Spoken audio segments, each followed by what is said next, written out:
I have. Let's just see where it's gone. Hold on, we might get another view. Here we go. Beautiful big male is just walking away from us now.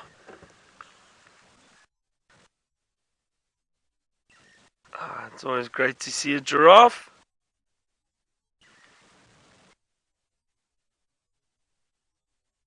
Very, very tall, big male.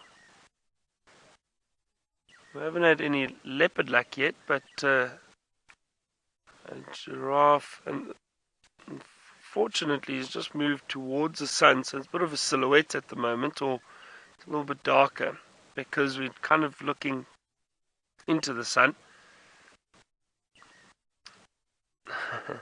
Love watching the giraffe feed. They really are fascinating creatures. They've got a long, long tongue that allows them to strip the leaves off branches, and especially acacia leaves. So those thorn trees, many different species of acacia, but they use their tongues to strip the leaves off. But at the moment there's so much vegetation around, they'll feed on just about anything.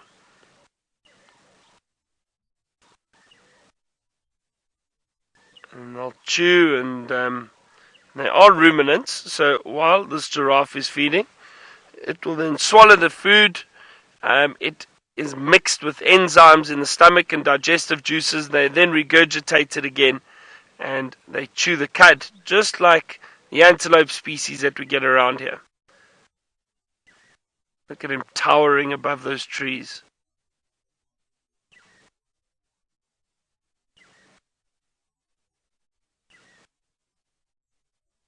And off he goes.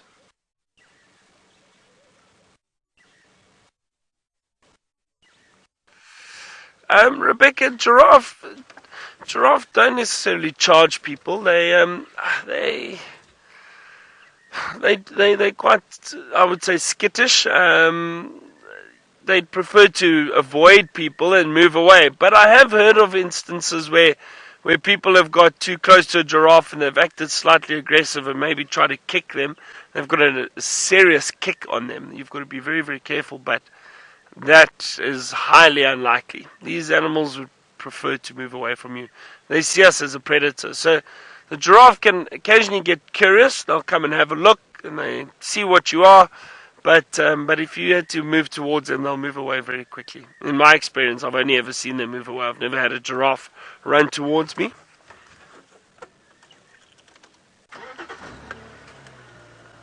Now, I'm not far from that area where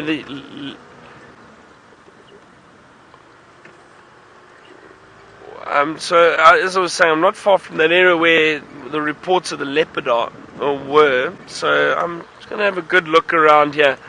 But I think if it's run into some thick bush, chances of finding it again are very, very slim.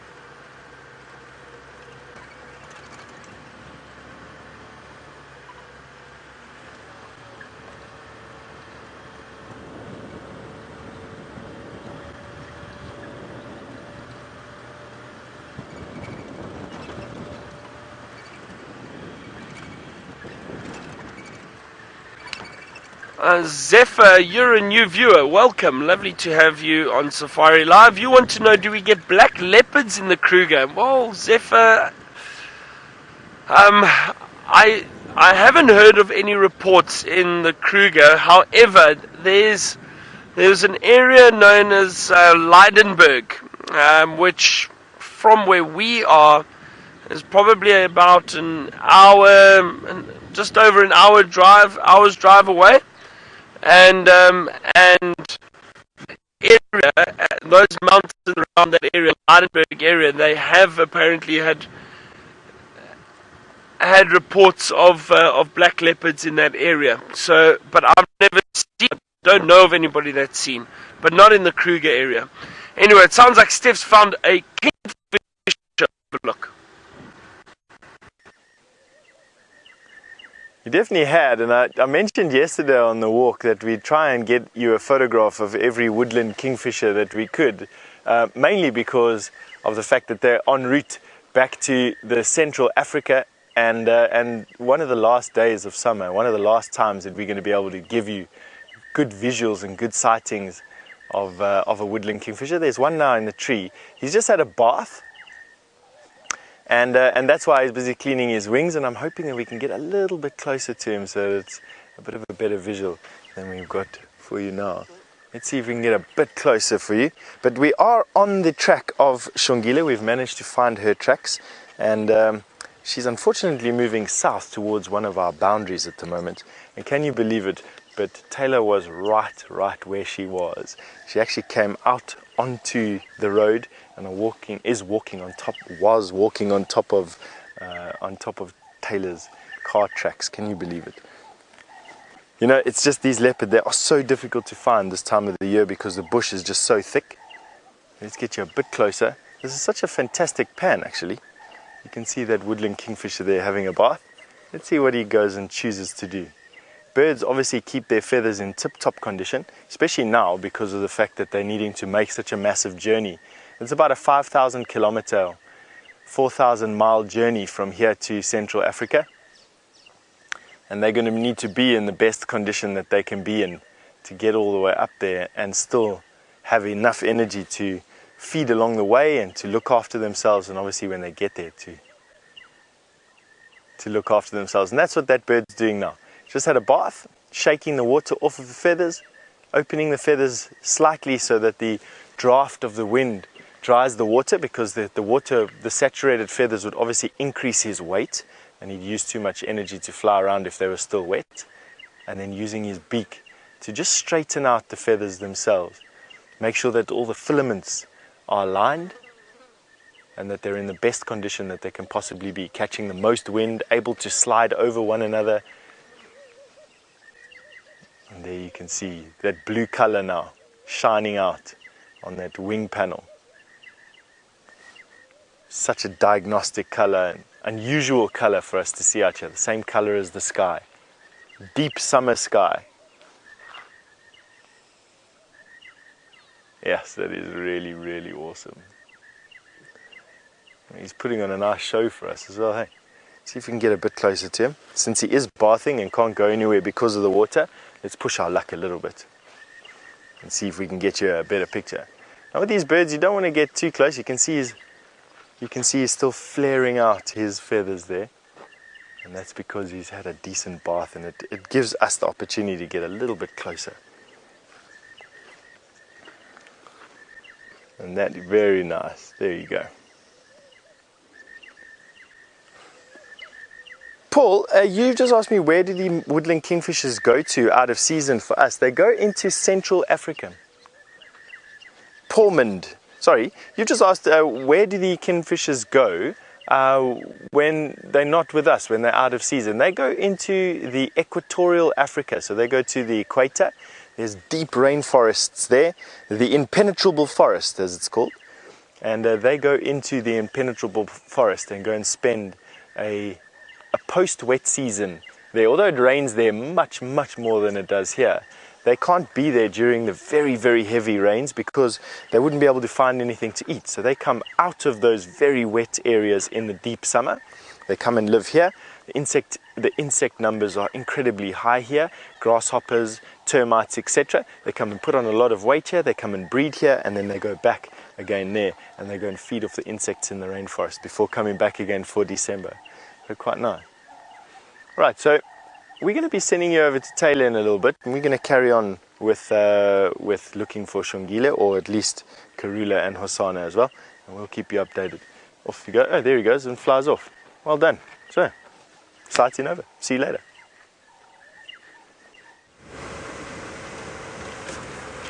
So we're just bumbling. Couldn't find the buffalo. It's funny how our luck always changes when we're in the bush. 1 minute it's fine, the next minute, well, you don't see anything. We're having one of those days. What I have seen, whether we'll be able to find it, I'm not so sure, as now, as soon as I'm not having all the luck with the animals. But there was a huge herd of elephants. I don't know how many, at least 30 or 40 elephants coming in from Buffelshoek, coming back towards, sort of between Gowrie Cutline and Mvubu Road. Now I've done Gowrie Cutline and there's nothing, not even any tracks crossing over the road. So I thought we'd give this side a little bit of a go on Mvubu back towards Buffelshoek Cutline, and maybe we get lucky here and those elephants have just changed direction slightly. So we'll try and give it a bash and see where we end up. Otherwise, what we could also do is, we had a herd of elephants that sounded like, we saw the one very early this morning, and the rest of them sounded like they were a long Gallagher shortcut. So we'll head back towards that area from here, and then hopefully either way we'll find one of the herds of elephants that we're moving around. Oh, I cannot wait. Come on, sun. Come on, big herds of buffalo. Come on, big herds of elephants. Come through and eat all the vegetation so that we can see a little bit better. Oh, I'm so sad about Shongile. I literally think that we just missed Shongile by a couple of minutes, or again, like what what Tingana was doing last night to myself, Aubrey and Taxon, was moving in between areas that we've just passed. So as we've just turned onto a road, it's like he comes up out behind us and walks literally just behind us, but it's not very often that we actually turn physically and look back that way. So I reckon Shongile was doing this, playing tricks with us in the grass and just crossing the roads as she was out of view. But she's tiny, she's a little girl, so it's very easy for her to disappear. You saw it with that caracal, how easily that caracal disappeared the other night in the long grass. So for a leopard, pretty much the same. Let's see. Come on, elephants. A couple of times that I've come down here, it's been quite good. Lots of elephants around here.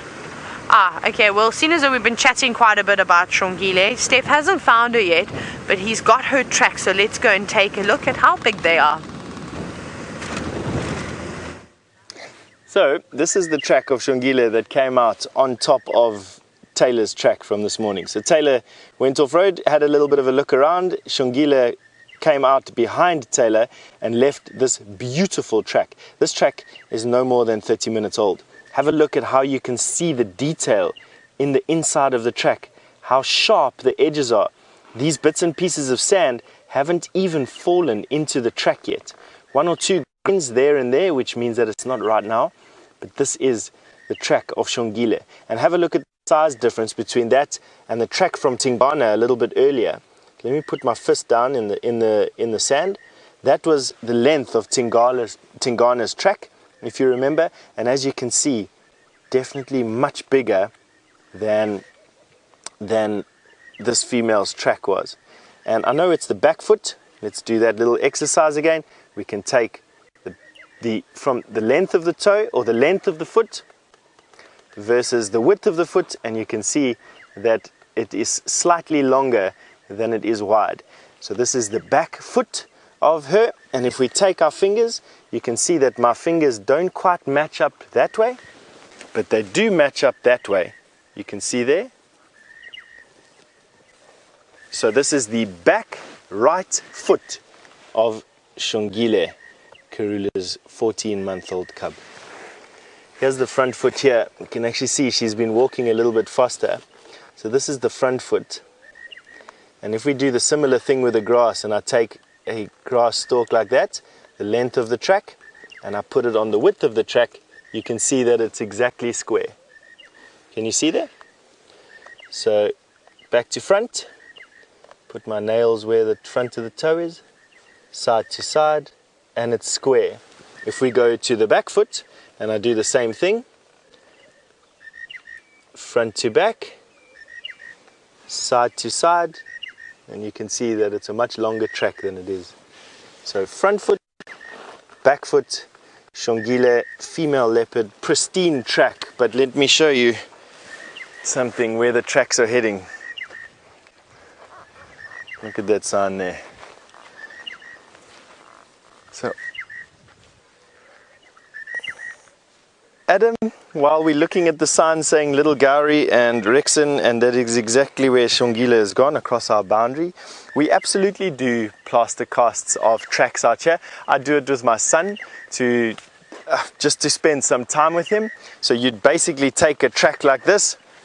Let's show everyone. You can do this with your dog track at home. It's actually a very good exercise.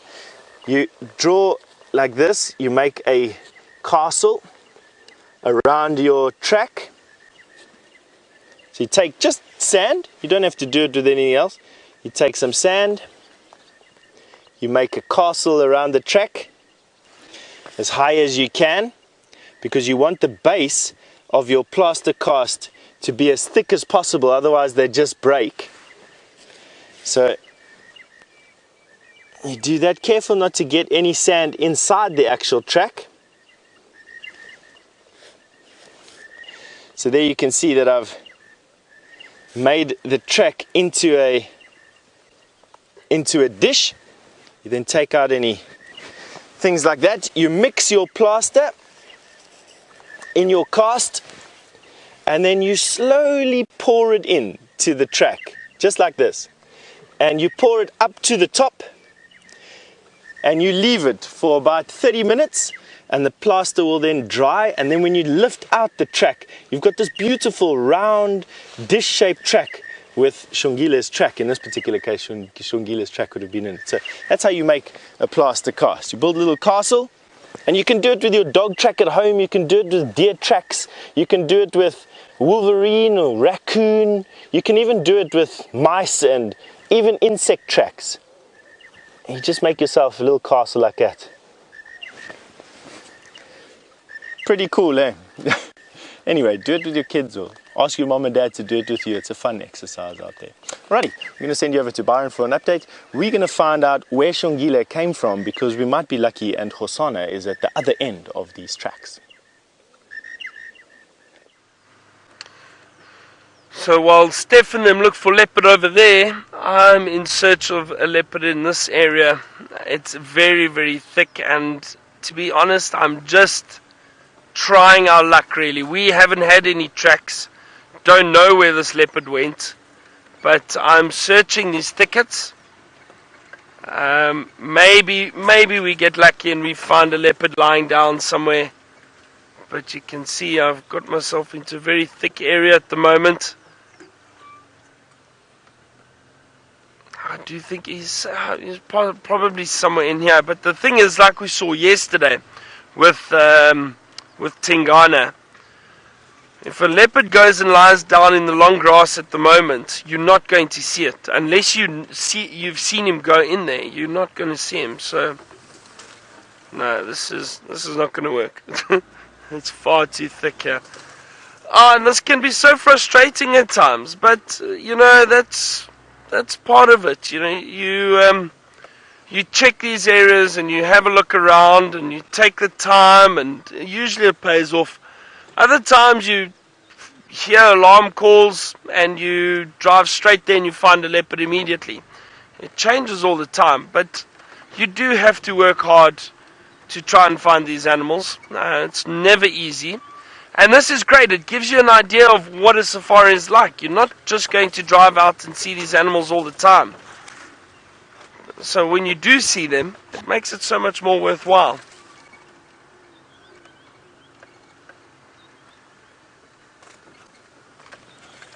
Wild aniseed, wild basil.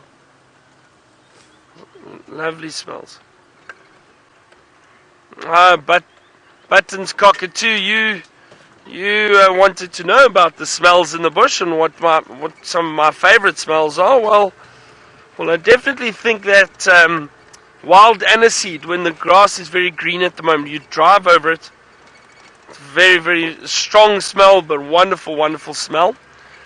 And then that, I mean, it goes without saying that those first rains in the summer on the soil, that wonderful earthy smell that you get from the rain. That is really, really an amazing smell for me. Oh, I'm trying to think what else.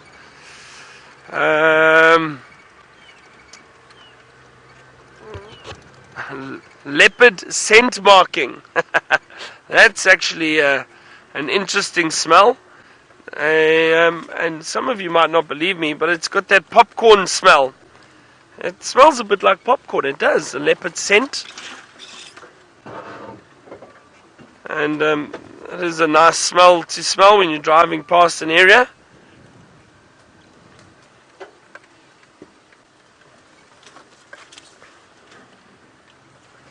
I think I'm a bit lost at the moment.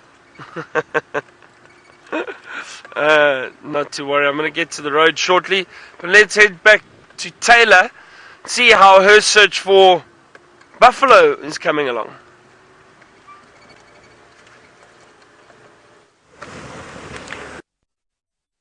having too much luck on either of those two species. Just lots of dung from the elephants, a couple of buffalo patties on the ground too, and plenty of footprints, but no luck just yet. I don't know why all the animals are avoiding me this morning. It's not very nice of them, but we'll keep searching. I'm actually going to just drive on to WildEarthTV access. I'm not sure if Byron is still looking for that leopard, but I'm just doing laps and loops and all sorts of things around here to see if I can also help. Because if this leopard, we don't know who it is. I spoke to the guides. I think maybe it could have been Tingana. And as you've seen, Tingana is not the greatest leopard to interact with on foot. He's actually quite skittish. So he might be moving quite a bit. He could have been chased. Not that anyone would have chased him. He just would have run and not stopped running. So the more vehicles I think that are driving around, if he does decide to cross the old road, that would give us a better opportunity of course, finding him. So we're just on Gallagher shortcut. We're going to jump out now on to WildEarthTV access, and then we'll go back towards the gate again and try our luck. Right, let's have a quick look and see. Maybe we get lucky this time. Surely. I think this is the moment when I have luck with the leopards, is when, well, I'm trying at the last 10 minutes of the show. So maybe we'll have to wait until then before we see a spotted cat. I hope not. Hope that that's not going to be the case at all. I prefer to see one right now. Right, let's see. On WildEarthTV access, this is about the 5th time that I've driven this road this morning and gone up and down and done a loop on it. Maybe we will win this time. Let's have a quick look in these marula trees. Some lovely spots, of course, for leopards to sit in. Especially it's getting really, really warm now. Still a bit of a nip in the air, but we'll have to take our jerseys off relatively soon. And then if we don't get lucky here, I think I'll go up sandy patch towards Sydney's Dam and just triple check that area. But you see lovely blue skies, the trees passing. You can see we're going past the Power Lines Road now. And I haven't seen any new birds yet that I haven't got onto my list. I know I'm only 7 away from Brent. I'm just trying to think of some birds that I could still add that I haven't added. I've done all the doves. I just haven't done the emerald spotted wood dove. So we can get the emerald spotted wood dove. So let's look for one of those. What else? Nev, you're going to have to help me out here. So Nev was the one who gave me the answer earlier about I'm only 7 birds away from Brent. So maybe you can help me. Hashtag Safari Live with what birds you think. What birds that I could add that we see on a regular basis. We've got European rollers, we've got those guys, they're all flying. I think we've got most of the hornbills. Don't know if we've got African grey yet, which we see quite often.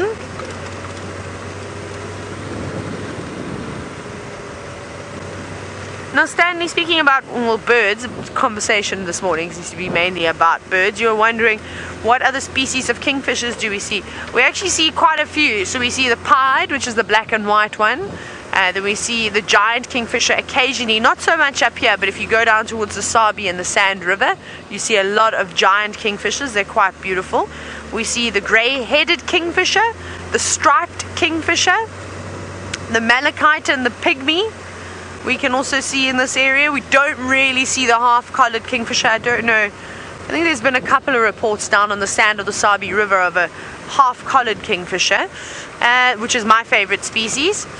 And then that's really about it. Those are the ones we sort of see the most. And then, of course, the woodland kingfisher comes and goes during the summer months. But they are slowly, I think, heading back home, heading back further north in Africa. We'll have to wait again until next year. But I'm not sure when the last ones are going to be around here.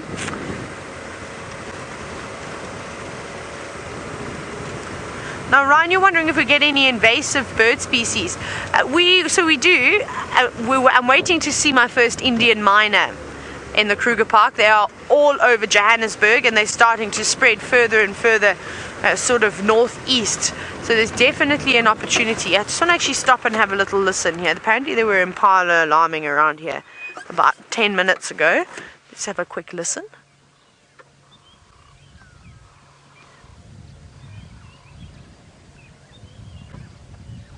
Can't hear any impala alarming now. It's gone very quiet. Let's keep on going further forward. And of course things like that will give animal's presence away quite easily as an alarm call.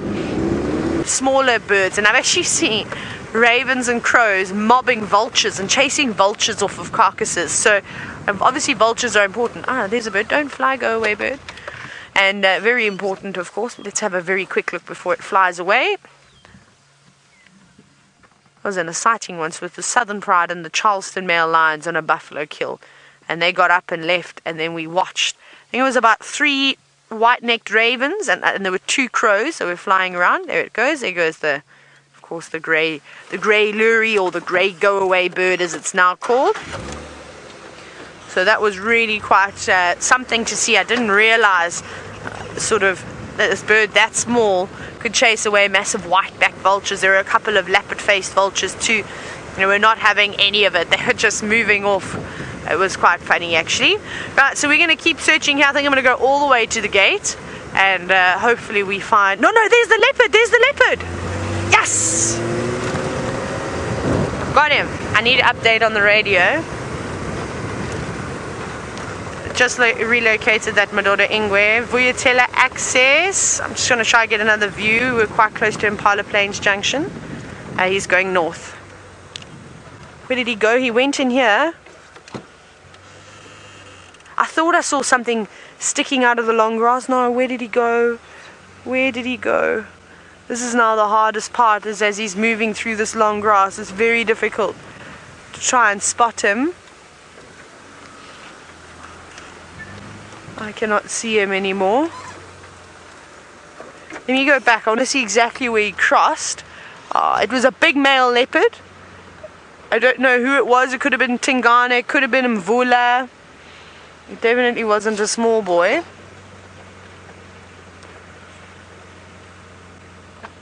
Where did he go? How did he vanish? That was unbelievable. He was just sitting next to the road, hiding. We've got some reinforcements coming in now.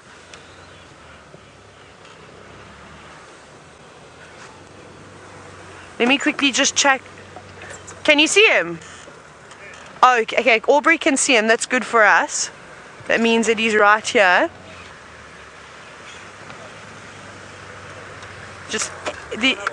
Is he mobile? Yes. Okay, I'll try and go in here and follow him. Hello. I'm going to fumble in. I'll try. Okay, so I haven't got a view of him, but Taxon and Aubrey said that they could see him, so they're going to try and go around. So let's go in from this way. How exciting. How exciting. Now I wonder who it's going to be. Orbs, I think, has still got eyes on him. Now there's squirrels. There's lots of animals that are not alarming here. There's even a crested francolin that should be shouting.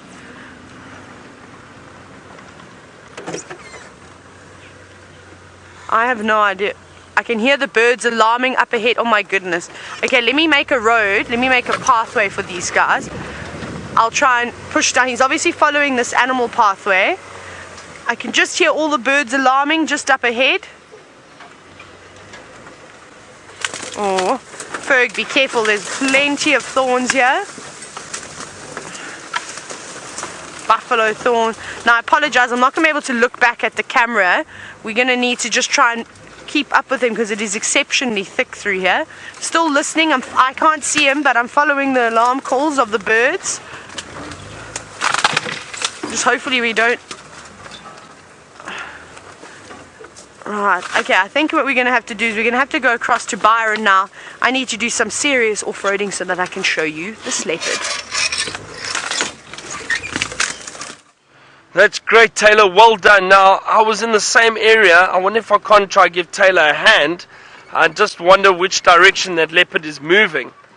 If we can get an idea of which direction, maybe we can give Taylor a hand and one of us can try show you that leopard.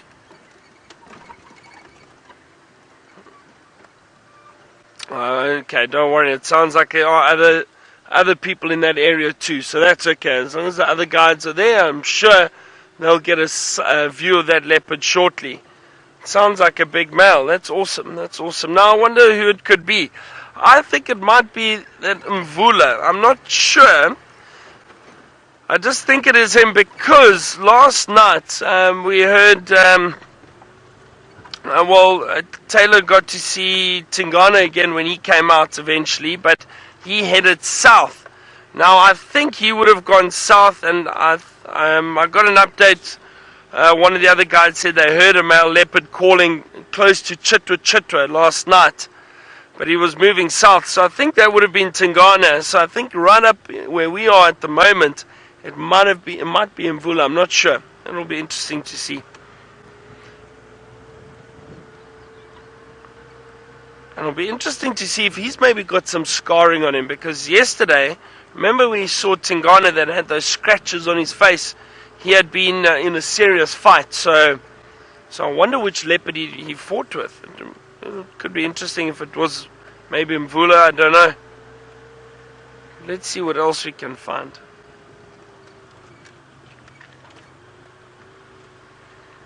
Button's cockatoo. I have not seen a let's just take a moment here. I've not seen another leopard actually killing a leopard, but I've seen them fighting before. Now, so it would be if leopards are fighting, it's most likely a territorial dispute. It's unlikely to be anything else. But so usually what happens is, with males especially, because they are very protective over their territory, and that is what a successful male does. He'll have a very large territory and he will protect it from other males. But what often happens is these males will actually walk in a line up and down on the boundary of their territory at times, or within one of the territories, but they walk up and down, pacing, and they salivate, they growl, they scent mark, and all of that is to try and intimidate one another. They try and chase each other off by intimidation before they actually fight. We need to remember that. Oh, okay, I'll get back to that. Taylor's found that leopard. Let's go have a look before it disappears again.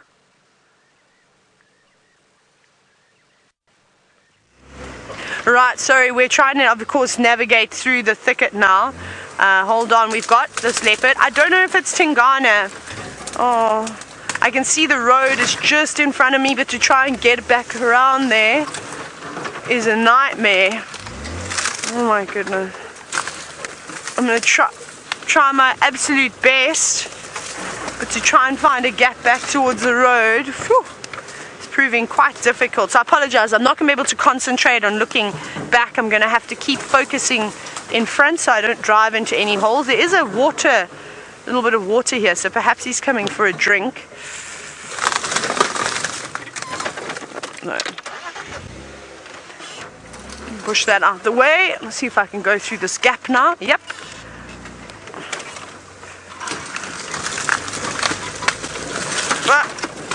Just a couple of small broken trees on the ground.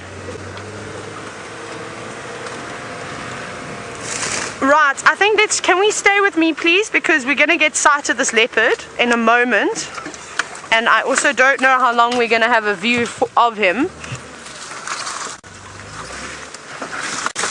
Just a couple of bush willows. Okay, I think Taxon hasn't moved at all, so that's a good sign for us. I think he's here.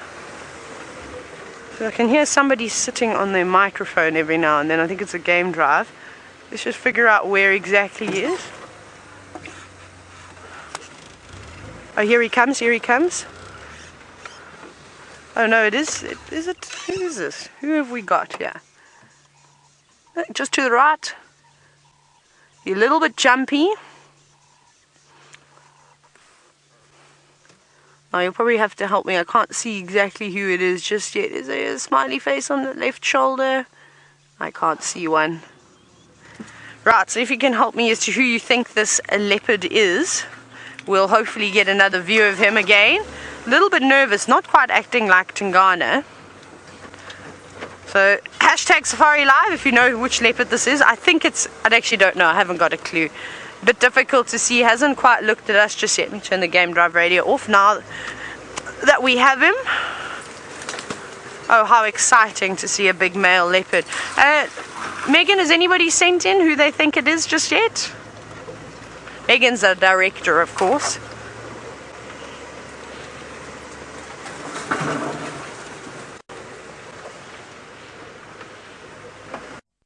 lady, you've said that it must be Tingana areas again.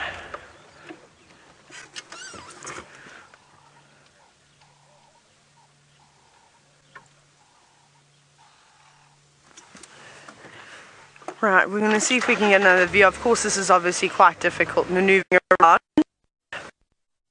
Tick in from here before he disappears.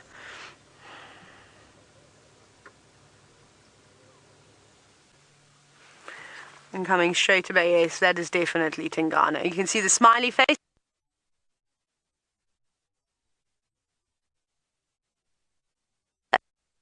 Today, he's settling down. So he did walk quite a bit, but last night we saw him all the way down. He's in a busy. Okay, wow, so it is Tingana by the sounds of things. That's fantastic. So you must have done a huge loop all the way around, and just shows you how far that male leopard can actually move when they are marking territory. Now, I just want to get back to that story, what I was explaining. Button's cockatoo, you're also interested in it. So the leopards, often what they do is they'll walk up and down and trying to intimidate each other. That's what they try and do. They'll walk up and down in a line, and they'll try and avoid each other or push each other away. And the reason for that is because leopards are solitary, they try to avoid confrontation. They don't really want to fight, because if they get injured, they don't have any other animals to help them hunt. They don't have another, for example, a pride of lions. If there's a lioness that's injured, there's still other lions that are able to hunt. Leopards don't have that. So what happens is they'll try and intimidate each other, but if that doesn't work, then eventually they will attack each other and they will become aggressive and fight. Now that is a very, very violent affair, and the males will jump at each other and try and bite around the neck or wherever they can, and then they actually scratch with their legs, front and back legs. They'll turn and tear at each other. I've seen two male leopards fighting when they're lying on the ground and just scratching and tearing at each other. It's incredibly violent, and the growling you can imagine. So it is a violent affair, and that's territorial disputes. Now, Taylor's got Tingana again. We do, and he's standing still. Can you believe it? It's always a nightmare to try and keep up with this beautiful boy. He does send us through some very, very thick vegetation, and that is no surprise. That is he's very intrigued. He's smelling whether he's looking for something to eat or he's trying to track down somebody else that's been around here. We'll just have to wait and see. Yeah, he's smelling everything and marking as he goes along. He really is an absolutely beautiful boy. You can see that dewlap quite nicely now. Doesn't look like he's had anything to eat since last night, though. Now, he's come to a big termite mound. Another thing that he could be doing around here, which is something that he seems to really enjoy, is dig out warthogs. He often goes and inspects around various entrances, looking for a little piglet, maybe something a little bit bigger, seeing as though he is so large. But we're going to try and stick with him. Luckily, it's not too bad here, the vegetation. The grass is just too long. I just hope he doesn't keep going east. Okay, we're going to have to get moving now so we don't lose him. Is because if he goes further east, we're going to get to those massive drainage systems around Gallagher. And you've seen from the amount of times that we, of course, have been driving around. Oh, hang on. No, we've got a bit of a roadblock now.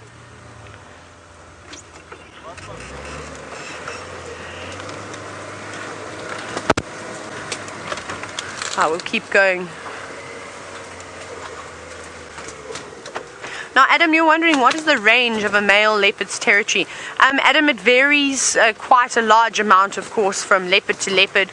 In this particular area, I've noticed that the big boys, like for instance the Tinganas, the Anderson males, Mvula's not really marking so much. I think he's enjoying his retirement. You go down south. Mashabeni, all of those leopards have got really, really, really big territories. They almost traverse over 5 or 6 different properties, depending on the size of them, of course. Quite difficult to give an exact amount, but I reckon easily up here about 50 square kilometers.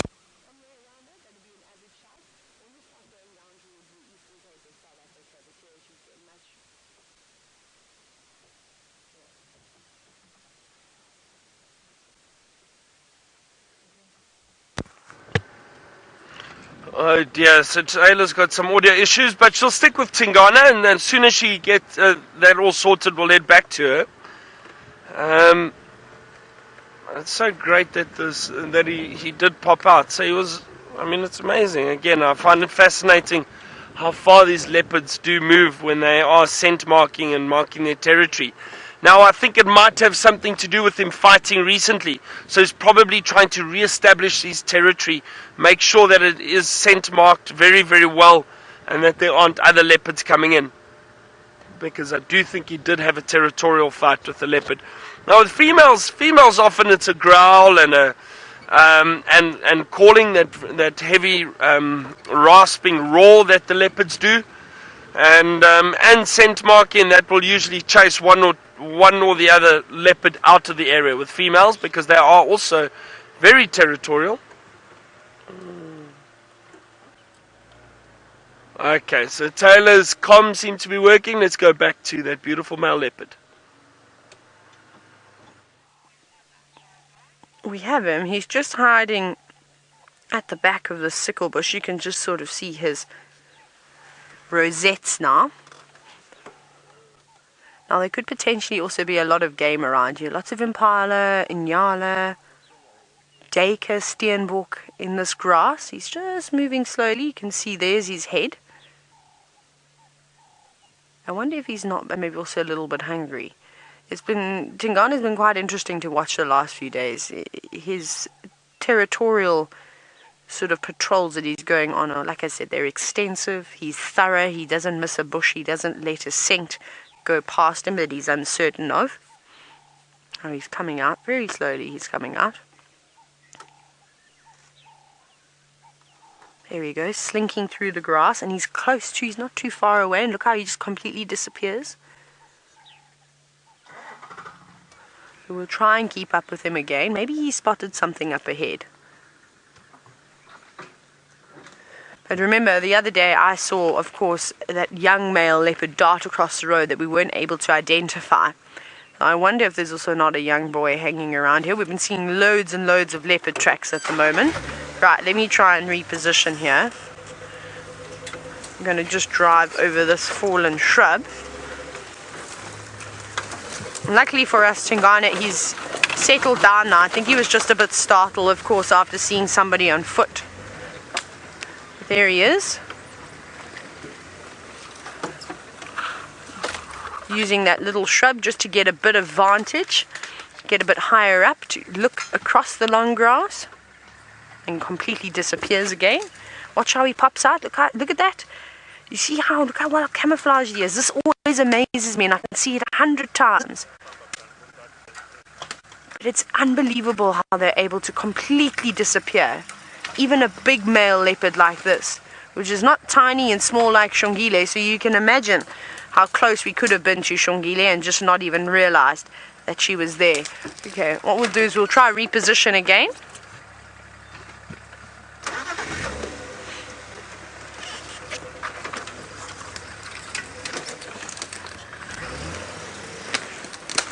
Try go through this way. Luckily we've got the smaller cars, so it does make it a little bit easier, and also no guests, so we can just, well, we just duck and dive and then off we go. You ready? You're a guest. No, part of the furniture now. Just watch your head here. Lift that one up and over the camera. This one I will push out of the way with the car. There we go. Right, here he comes. This is lovely. Slinking through the long grass, just with a little bit of golden light catching his eyes every now and then. And this always seems to be the case, doesn't it? There we go. Look at him moving just at the back. He's just moving to the right now. And off he goes. Right, let's go up forward again. This is what we're going to have to do. We're going to have to just play cat and mouse, go forward, go back, try and get in a better position. But if we can stay in front of him, that'll be the best thing. Here he comes. Oh, wonderful. We're ahead of him. Here he goes.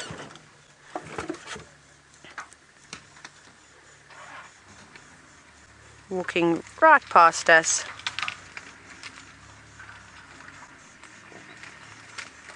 And you know, more and more that I see Tingana, I'm going to go forward again so we can get another view. The more and more I see him, I can see exactly where Hosana gets his looks from. He's definitely his father's child. He's almost identical. And even the mannerisms between the two of them are quite similar. Obviously, Tingana's now just got his hunting skills and just the whole vibe about him is a lot more refined. Whereas Hosana, I'm going to go again because we're going to lose him. Is of course he's a little bit on the clumsy side still, but he'll get there. He'll turn into a beautiful big male leopard that's not so clumsy and falling out of trees relatively soon. Okay, so Tingana's just cut in front of us. No, I don't want to get too. Oh, I think we're going to have to go through here. Let me just see. No. Whee! How high is this one? Right, we're going to try and get over this. I don't know how well this is going to work, but we'll try. Let's go back across to Stef while I do a bit more maneuvering.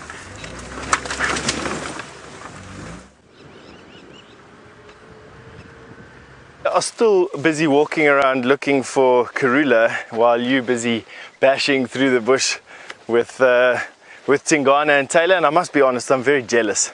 But looking at the size of this grass, I'm feeling sorry for Taylor trying to find a very camouflaged leopard in a very thick bush like this. It must be, it's no easy feat doing that. So hats off to her for keeping Tingana in the loop. I must be honest, I've been quite surprised with the level of grass cover in the southernmost portion of Djuma. I think that it's received a lot more rain than what we've managed to receive, even a mile or two further up north. It's incredible how localized the thunder showers have been. This grass cover is amazing. This is how thick the grass cover is in a really good year. And easily a lot more rain has fallen here, I think at least, than a little bit further up. And it's evidenced by how thick the grass cover is in Chitwa as well. But Taylor has managed to reposition, and before we run out of time on today's safari, we go back and enjoy that big male leopard. We do, and we're going to have to say goodbye to Tingana very soon because there's a long line of guides who would love to come and see him this morning. So I think as we watch him disappear through the long grass, I'm going to tell Tax and Aubrey that they can call the next vehicle in. There's many photographic guests on the property at the moment, and I know a sighting like this would be so valuable to them, especially because of the long grass at the moment. It is making game viewing tough. Tax, you can pull. I'm going to Fama. You can call the next guide in. Yeah, no matata. Cool. Wow, thank you. I'm being offered all sorts of things for managing to pick up on this leopard. Because remember, Andrew had him earlier, had spotted him on foot, and then he'd given everyone else, Byron, he'd given Tax, and he'd given Aubrey the slip. And I was just listening to their conversations on the radio as to where I think he was going to pop out. And well, it worked in my favor. I was checking, of course, around for elephants, and the elephants were hiding away from us, and I'm sort of glad that they were. Because if it wasn't for him, I don't think we would have found this leopard. Right place at the right time. I saw his head sticking out of the long grass just off of the side of the road, and I sort of stopped and went, hang on, that's something. And just before I could say, Ferg, can we have a closer look at whatever that is? I saw that it was indeed a leopard. He crossed the road. How cool was that though? Wonderful. So we had a very quick look at him. But definitely worth it though. He's moving into some very thick vegetation now. I don't know how well we'll do in there. That's why I also want to get the other guides in, is before he goes back, he's going straight east towards those very thick drainage lines, and it's impossible for us and these smaller cars to get through there. So you can imagine with the bigger game viewing vehicles, it'll be exceptionally impossible. They would not be able to go through. Right, just got a couple of branches which we'll lift up. But very cool. So Ferg, there we go. 3 game drives and 3 leopards. same leopard, but yeah, pretty cool, hey? It's nice to have this last of the leopard luck. Whew, right, now we need to do the hard work of trying to navigate out of this thicket, which is going to be, I think, just as tough as coming in. But let's go across to Byron again. And, well, I'm a bit sad that he didn't get to see the leopard, but that's what it is. Right place at the right time. That's exactly it, Taylor. Right time, right place, and that's how it works. That's how it works. And persistence. Keep checking the area. Have a look around, and it pays off. Have a look at that beautiful starling, the Birchall starling. And I just wanted to show you that wonderful iridescence now, because the light is perfect on it. Look at that. Beautiful bird.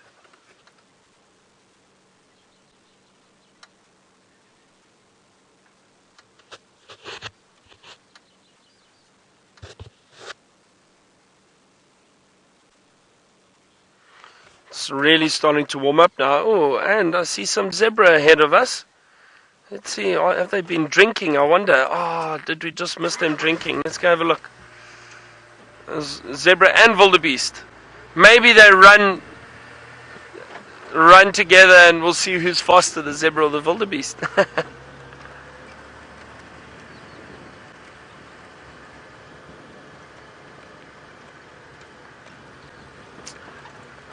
Miss Sky, my tip of the day, what would it be? So actually, I thought about this one, is when you, I think tip of the day is when you are planning your safari, when you do come out and you're chatting to the agent, or what is that? Brown snake eagle. I think that's a brown snake eagle. Land for us is indeed a beautiful brown snake eagle. Oh, lovely. So, Miss Sky, I think tip of the day is, and this is quite important, everyone, when you are traveling, and you're traveling to Africa and you're traveling on safari, make sure you've got your itinerary planned out properly and know how long you are going to be sitting at an airport, for example, or most importantly, when you land and you get a transfer to a lodge, know how long that transfer is. Are you going to be on open vehicle? Because the last thing you want is to get off a plane and then you sit for an hour on an open game drive vehicle without sunscreen or without a hat. So those little things, just planning the itinerary properly and knowing exactly what your transfers consist of, and that is always very, very important.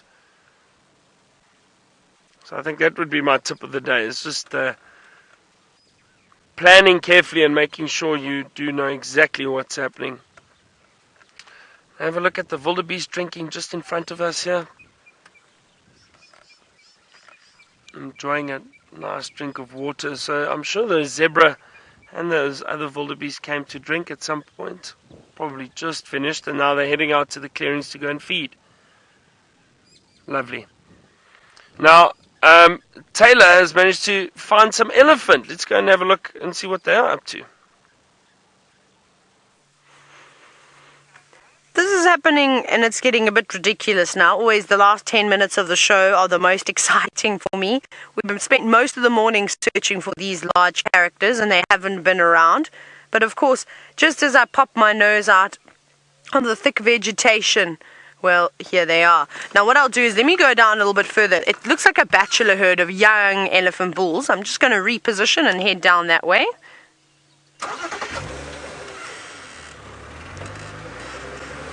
These boys are disappearing off to the right, so we'll catch this older bull here. Hello, Ellies. Oh no, there's a couple of little ones, so there might be a breeding herd. Perhaps this is the breeding herd that I was telling you about earlier. I'm just going to pull off the road just slightly. We give this bull a bit of room. Hello, big boy. Aren't you lovely? Not as spectacular as the ones that we have been seeing, not as enormous, but any elephants will do regardless of their size today. Oh my goodness, that was wonderful. That was really, really exciting. Nick 1011, you're wondering if elephants still swim in water. They are indeed. Oh, if he still swims in winter. Sorry about that. I heard water. They do indeed. They'll swim any time of the year.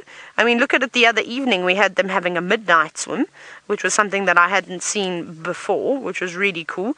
I'm sure they will, depending on how much water is available. Obviously, we don't get any rain and during the winter months, so the pans start to subside quite quickly, just from, of course, the sun evaporating the water and then the animals drinking it all. And when an elephant goes in, they have no idea about keeping the water inside the pool. My dad would not be very happy if elephants lived at home and they went swimming. He'd be very angry that they'd splash all the water out. So that's how the water also disappears, of course. But they may do. It gets nice and warm in winter. Sort of the temperature that we're at the moment, which I'm not sure what it is right now. This is sort of what the days are like. And I would go for a swim in something like this. Most certainly. So I can only imagine that an elephant would do the same thing. They love water. They absolutely love it. And in Zambia, you see them swimming all year round, always crossing the Zambezi River. So that doesn't seem to bother them. But we'll have to wait and hope and see that we find some swimming elephants in the winter months. If it was the Eastern Cape, they'd have to chip off the thin layer of ice that's formed on top of the water because it gets so cold down there, and then they'd be able to jump in. There's some interesting ticking noises going on. I think it's insects, lots of insects at the moment. But how cool is this? I'm so glad that everything has fallen to plan this morning. Everything has worked so well. So well. Now, I hope that you have, of course, enjoyed that very quick sighting of Tingana. It's good to know that he's around and, of course, finally finding those elephants. I'm happy. I hope that you're all happy. But for myself and Ferg, it's been great, and we'll see you this afternoon on the Sunset Safari. Let's go across to Byron to end the show with the McCurdy Hurdy. And there go the zebra and the wildebeest out to the clearing.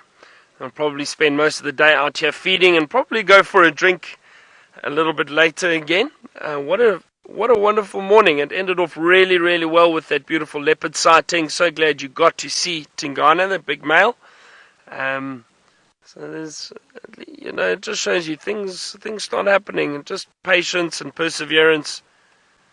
As I was saying, we drove through that area. It was very, very thick, and eventually he was going to come out, and he did. So very nice to see him. Now, don't forget, everybody, from tomorrow morning, the times are going to change. It's half an hour later in the morning. So we will be live from 6 a.m. our local time. And then in the afternoons, half an hour earlier. That's 3:30 in the afternoon as opposed to 4 o'clock. That's from tomorrow morning. The times will change. We are moving into our winter times. So just remember, half an hour change on either side. And that's almost it from us for today. Thank you very much to Taylor and Stef and Fergus. And I'm not sure who was on walk with Stef this morning. I think it was Craig. It was Craig, so thank you to all of them. Thank you, Megan and Jerry, I think, was in that final control this morning with you. And the voices in my head, as I like to call them. The ladies in final control. And it was a lovely morning, starting to warm up now. It started off quite cool. But don't forget, we'll see you all again this afternoon on our Sunset Safari. We'll be out on drive again. Steph, I think, will be walking. So we'll see what we can find. Maybe Tingana's still around. So from myself, Byron, and Seb on camera, hope you all enjoyed it. Have a wonderful day. Good night. Goodbye. We'll see you all soon.